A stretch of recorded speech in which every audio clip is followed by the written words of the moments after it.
Hello everyone, প্রচুর দিন পর আজকে একটা ভিডিও এডিট করতে বসেছিলাম। যাই হোক, আমার শরীরটা ভীষণ খারাপ ছিল। এটা ছিল সরস্বতী পুজোর ভিডিও। সরস্বতী পুজো তো আমাদের বাড়ির কাছেই হয়, সেটা তো তোমরা জানো। আর সকাল সকাল রেডি হয়ে বেরিয়ে পড়েছি, মেয়েকেও রেডি করিয়ে নিয়েছি। আর এই বছর সরস্বতী পুজোর প্যান্ডেলটা আমাদের এখানে জাস্ট দারুণ হয়েছিল।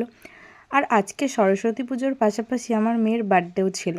23শে জানুয়ারি আমার মেয়ের বার্থডে। যাই হোক, সকাল সকাল তো উঠেই ওকে উইশ করেছি।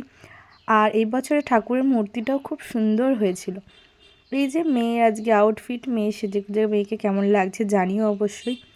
এতদিন এতটাই পরিমাণ শরীর অসুস্থ ছিল, মানে আমি কথাই বলতে পারছিলাম না, এতটাই গলা ধরে গিয়েছিল, যার জন্য ভিডিও এডিট করা হচ্ছিল না আর পোস্টও করা হচ্ছিল না। আর অনেক ভিডিও পেন্ডিংয়ে পড়ে আছে, সব আস্তে আস্তে শেয়ার করব। আর আজকের আউটফিটটাও তোমাদেরকে দেখিয়ে দিলাম। তারপরে বসে পড়ি পুষ্পাঞ্জলি দেওয়ার জন্য। আর পুষ্পাঞ্জলি শেষ হওয়ার পরেই মেয়েকে নিয়ে কিছুক্ষণ পর গিয়েছিলাম মেয়ের স্কুলে। ওর স্কুলেও একটা সুন্দর ঠাকুর উঠেছিল।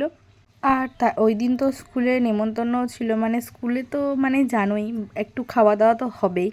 যাই হোক, মেয়ে আর মেয়ের বান্ধবী দুজনে মিলে গিয়েছিল, আর আমিও সাথে গিয়েছিলাম। তারপর আর কি, চলো মেয়েকে খাইয়ে দাইয়ে নিয়ে এবার বাড়ি যাওয়া যাক। তারপর তো বাড়ি আসার পর আর একটুকুই ভিডিও করিনি, একটু টায়ার্ড হয়ে পড়েছিলাম।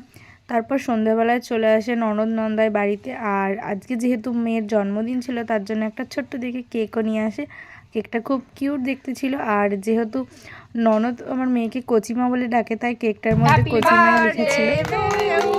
Happy birthday to you, happy birthday, happy birthday, happy birthday মেঘনা, happy birthday. God bless you. না এবার তুলো, হ্যাঁ তুলো, দাদাকে খাওয়াও।